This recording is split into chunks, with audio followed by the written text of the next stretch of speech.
देखो नेक्स्ट, ये जो एक्सपेरिमेंटल मेथड है ये basically atomic and molecular masses determine करने के लिए यूज किए जाते हैं, एटॉमिक एंड मॉलिक्यूलर मासेस।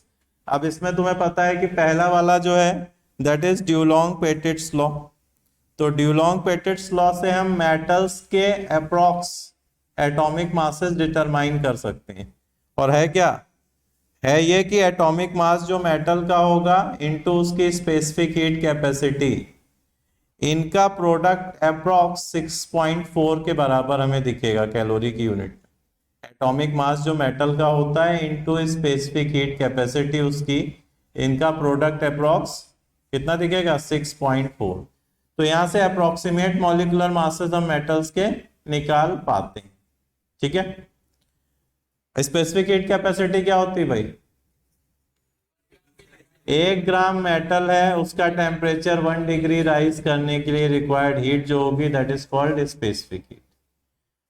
ठीक है, तो ये तो मेटल के एटॉमिक मास निकालने के लिए हो गया। इसके अलावा कुछ एक्सपेरिमेंटल मेथड और हैं जिनसे मॉलिक्यूलर मासेस निकालते हैं हम। कौन कौन से हैं, जैसे एक तो विक्टर मेयर मेथड है। विक्टर मेयर मेथड से क्या, वोलेटाइल सब्सटेंस का मॉलिक्यूलर मास हम निकाल सकते हैं। वोलेटाइल सब्सटेंस का मॉलिक्यूलर मास पढ़ चुके हो, जस्ट मैं समराइज कर दे रहा हूं। 10th में पढ़े थे ना, नहीं पढ़े थे? तुम सब कोरोना में पास हुए थे ना? अच्छा ठीक ठीक, समझ गया समझ गया, कोरोना इफेक्ट है ये। तो सुन लो शॉर्ट में, बाकी एक बार रीडिंग लगा लेना क्योंकि क्लास में टाइम अभी ज्यादा नहीं है, जल्दी जल्दी चीजें निपटानी कई सारी। देखो इसमें ये विक्टर मेयर अपरेटस है पूरा। इसमें हम बेसिकली क्या करते हैं कि जो वोलेटाइल सब्सटेंस है उसका मास मेजर करके उसको हॉफमैन बॉटल होती है, मास मेजर करके इसमें डाल देते हैं। इस बॉटल को हम यहाँ से इंसर्ट कर देते हैं और ये एक हीटिंग अरेंजमेंट है। हीटिंग अरेंजमेंट इस तरीके से बनाया गया है ताकि स्लो हीटिंग हो वोलेटाइल सब्सटेंस की। तो वोलेटाइल सब्सटेंस जो हमने लिया है मास मेजर करके वो धीरे धीरे वेपर में कन्वर्ट हो, और जब वेपर में ये कन्वर्ट होता है तो अंदर ये प्रेशर बढ़ता है, और प्रेशर बढ़ने से क्या होता है, ये कैप इसका हट जाएगा और ये बाहर आ जाएगा इस ट्यूब में, वेपर वोलेटाइल सब्सटेंस का। अच्छा, ट्यूब में पहले से भी एयर होगी, तो अगर ये वोलेटाइल सब्सटेंस का वेपर बाहर आया तो एयर पर प्रेशर बढ़ेगा, जिसकी वजह से कुछ एयर आगे डिस्प्लेस हो जाती है। वो एयर उतनी ही डिस्प्लेस होती है जितना वोलेटाइल सब्सटेंस का वेपर बनता है। अब इस डिस्प्लेस्ड एयर को हम वाटर के ऊपर कलेक्ट कर लेते हैं, इसका प्रेशर वॉल्यूम वगैरह मेजर कर लेते हैं। अच्छा, अगर यहाँ प्रेशर मेजर करेंगे गैस को, एयर को वाटर के ऊपर कलेक्ट करके, तो उस प्रेशर में क्या क्या होगा, एक तो एयर का प्रेशर प्लस वाटर की वेपर का pressure, that is also called aqueous tension. तो यहाँ पर हम प्रेशर मेजर करते हैं एयर का, वॉल्यूम मेजर करते हैं कितना है, टेम्परेचर हमें पता है एपरेटस का। तो इस टेम्परेचर प्रेशर वॉल्यूम की मदद से हम जब पीवी इक्वल टू एनआरटी लिखेंगे इक्वेशन, तो हमारे पास नंबर ऑफ मोल्स एयर के आ जाएंगे कितने यहाँ पे कलेक्ट हुए। और नंबर ऑफ मोल्स अगर एयर के पता चल गए तो भाई equivalent amount of air displace हुई है ना, जितना वोलेटाइल सब्सटेंस का वेपर बना था, तो वो मोल्स किसको रिप्रेजेंट करेगा, वोलेटाइल सब्सटेंस को।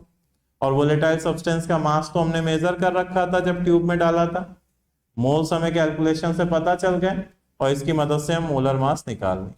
This is Victor Meyer method.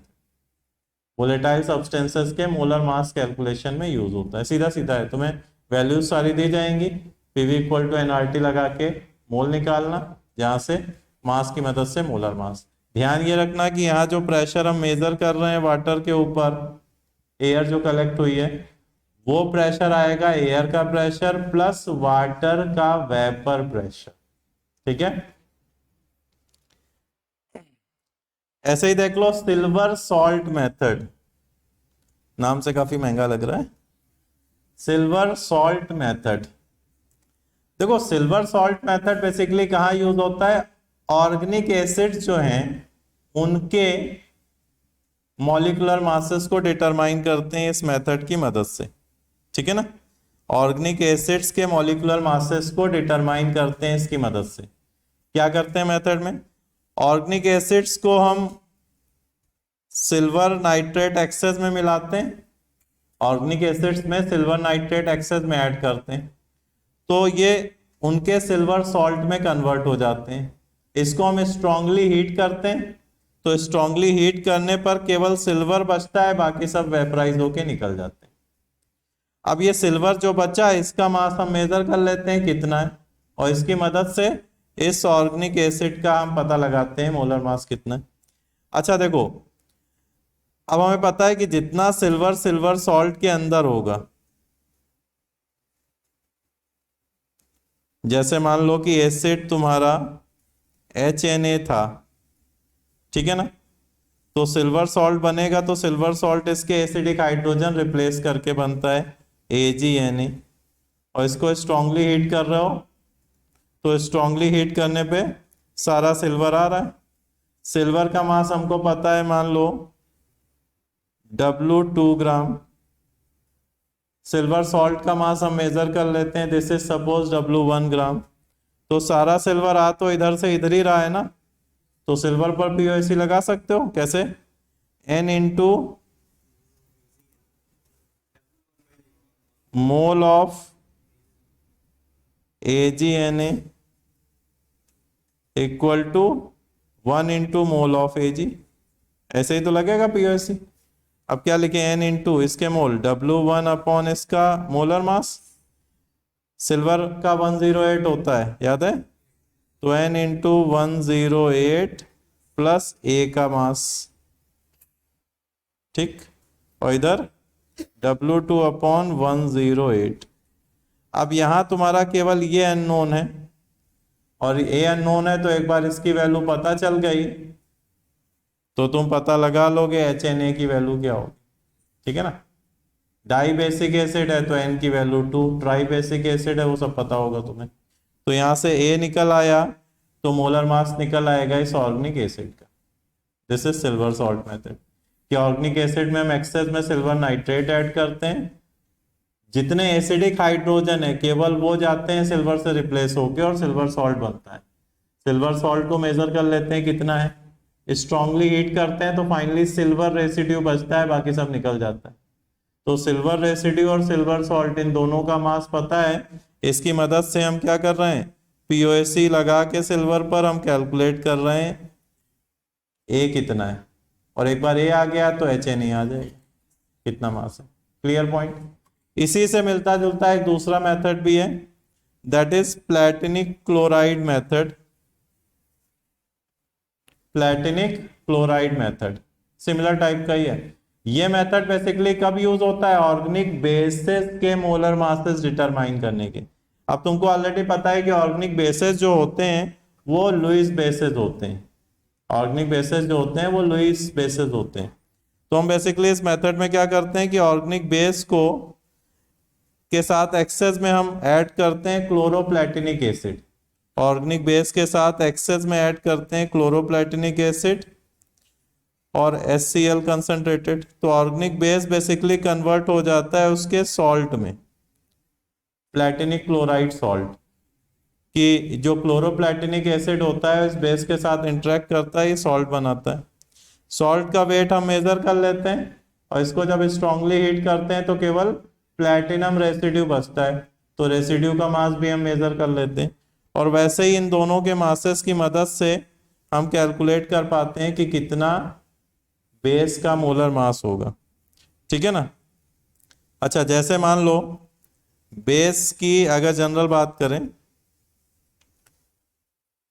Acidity जो बेस की है वो N है, तो जब इसके साथ रिएक्ट करेगा, इसकी बेसिसिटी है 2, इसकी एसिडिटी है N, तो सॉल्ट क्या बनेगा, B2H2PtCl6 होल N। जनरलाइज बात कर रहे हैं। और इसको स्ट्रांगली हीट करोगे तो केवल प्लैटिनम बचेगा। इसका मास मान लो W2 है, इसका मास W1 है, तो सारा का सारा प्लैटिनम यहां से यहीं तो आ रहा है। तो सेम POC की इक्वेशन लगाओ प्लैटिनम पर, तुम्हें बेस का मोलर मास पता चल जाएगा। तो मेथड एक बार अगर दिमाग में है और उससे रिलेटेड कुछ पूछ दिया गया तो निकल आएगा। ठीक है भाई, क्लियर है। तो ये मेथड्स जो हैं, ये 3 मेथड्स मॉलिक्यूलर मास डिटरमाइन करने के हैं, जिसमें Victor Meyer method volatile substances के लिए यूज होता है, silver salt method organic acids के लिए यूज होता है, और platinic chloride method organic bases के लिए यूज होता है। और इसके अलावा ड्यूलॉन्ग पेटिट्स लॉ जो है वो मेटल के अप्रोक्सीमेट मोलर मासेस डिटरमाइन करते हैं इस मेथड की मदद से। ठीक।